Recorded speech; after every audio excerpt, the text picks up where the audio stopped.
समंदरों में भूचाल आ गया है क्योंकि चीन ने एक बहुत बड़ा तजुर्बा किया है। एक एटमी वॉरहेड ले जाने वाला मिसाइल चलाया है और वो कोई आम मिसाइल नहीं है, एक कोने से दुनिया के दूसरे कोने तक मार करने वाला मिसाइल है। और इसका मतलब ये है कि पूरी दुनिया को एक साथ पैगाम दिया गया है कि अब कोई भी निशाना हो, कोई भी हदफ हो, चीन को उसके लिए कहीं चल कर जाने की ज़रूरत नहीं पड़ेगी। चीन अपने पानियों से पूरी दुनिया को निशाने पर रख सकता है, एटमी वॉरहेड ले जाने वाले मिसाइल चला सकता है और पूरी दुनिया अब इसको बहुत ही हैरानी से भी देख रही है, मजम्मत भी कर रही है, लेकिन चीन अपनी चाल चल चुका है।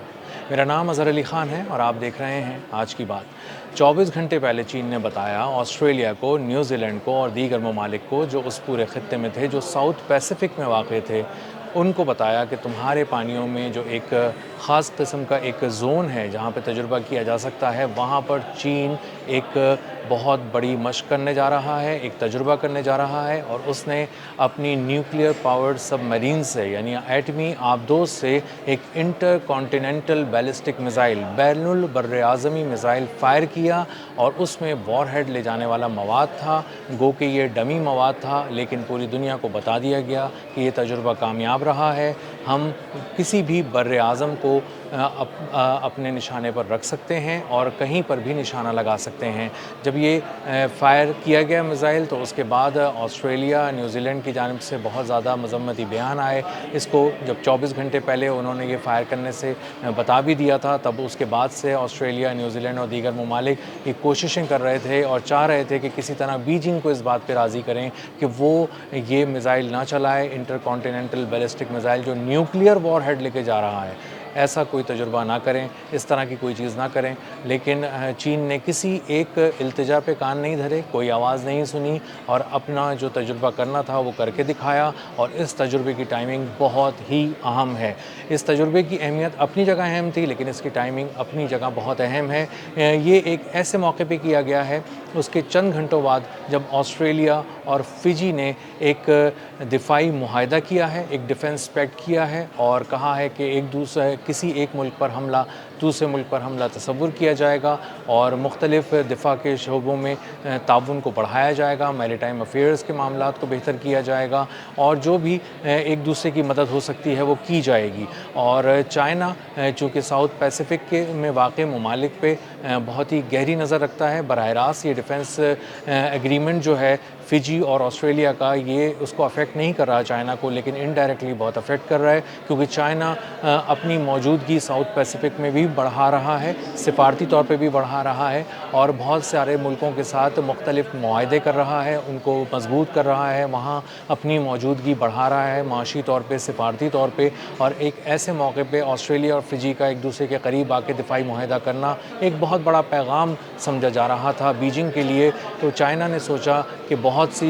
हिसाब जो है एक साथ ही चुका लेते हैं और एक ही तजुर्बा ऐसा करते हैं जिसको पूरी दुनिया देखे। समंदर के नीचे से हम क़यामत बर्पा करते हैं जो आसमानों में जाती नज़र आएगी और उसके बाद अपने हदफ को ठीक ठीक निशाना लगाकर तबाह कर देगी। और दुनिया को ये पता चल जाएगा कि चीन को अब किसी मुल्क को निशाना बनाने के लिए उसके पानियों में जाने की ज़रूरत नहीं, उसके करीब जाने की ज़रूरत नहीं। उसकी न्यूक्लियर पावर्ड सबमरीन, एटमी आबदोज़ कहीं भी खड़े होकर कहीं पे भी पानियों के नीचे से जब ये मिसाइल चलाएगी, इंटर कॉन्टिनेंटल बैलिस्टिक मिसाइल, तो वो दुनिया के दूसरे कोने पे जाके हज़ारों किलोमीटर दूर चीन के दुश्मन को या उसका तय किए हुए हदफ को निशाना बनाकर तबाह कर देंगे। इस हवाले से जो प्रिसिजन और एक्यूरेसी थी वो भी चीन ने साबित कर दी है। इस तजुर्बे को हर तरह से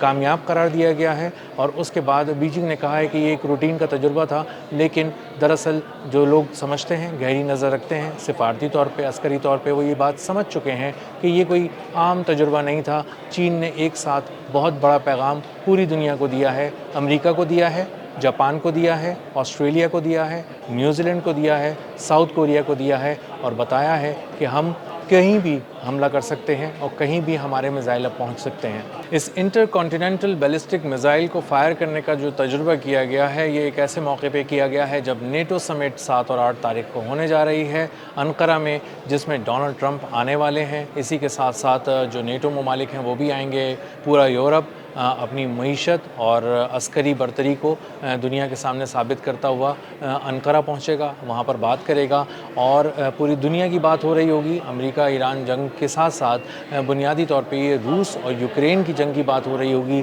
چائنا کے حوالے سے بات ہو رہی ہوگی، جاپان کے حوالے سے بات ہو رہی ہوگی، اور پوری دنیا میں جو یہ ایک اسٹریٹجک الائنس بن رہے ہیں اور بہت سارے ممالک ایک دوسرے پہ اپنی برتری ثابت کرتے ہوئے نظر آ رہے ہیں، خاموش برتری ثابت کرتے ہوئے نظر آ رہے ہیں، ان سب چیزوں کو ڈسکس کیا جانا ہے، اور وہاں سے جو نیریٹو نکلے گا اس کی پوری دنیا پر نظر ہوگی۔ تو اسی لیے ٹرمپ نے جب فون کیا ہے ولادیمیر پیوٹن کو، روس کے صدر کو، تو انہوں نے دو ٹوک الفاظ میں بتا دیا ہے کہ یوکرین کو کہہ دیں کہ وہ اب جنگ میں بریک لگا لے، ورنہ روس کے بریک فیل ہو جائیں گے اور وہ یوکرین سے بھی آگے نکل جائے گا اور شاید پولینڈ میں داخل ہو جائے گا، یورپ کے دروازے تک جنگ کو لے جائے گا۔ اسی طرح جو چین ہے اس نے بھی آج یہ پیغام دے دیا ہے کہ کوئی یہ نہ سمجھے کہ چین خاموشی سے بیٹھا ہوا ہے یا چین کے پاس یہ صلاحیت نہیں ہے۔ ایٹمی صلاحیت تو چین کے پاس پہلے سے تھی، لیکن اس نے ایک بار پھر ایک عرصے کے بعد دوبارہ جو اپنی سب مرین کے ذریعے یہ فائر کیا ہے غیر معمولی قسم کا میزائل، اس نے بتا دیا ہے کہ دراصل طاقت کا جو توازن ہے وہ ابھی بھی چین کے پلڑے میں ہے، اور چین بہت سارے ممالک کو ایک ساتھ بہت بڑا پیغام دے سکتا ہے۔ دوسری طرف شمالی کوریا کی بات کریں تو وہ اپنے سمندروں میں اپنے ڈسٹرائرز سے 12 کروز میزائل جو ایٹمی وار ہیڈ لے جا سکتے ہیں، ان کا جب اس نے تجربہ کیا ہے تو ایک بار پھر آسمان پر ہر طرف دھواں چھا گیا اور میزائل ایک کے بعد ایک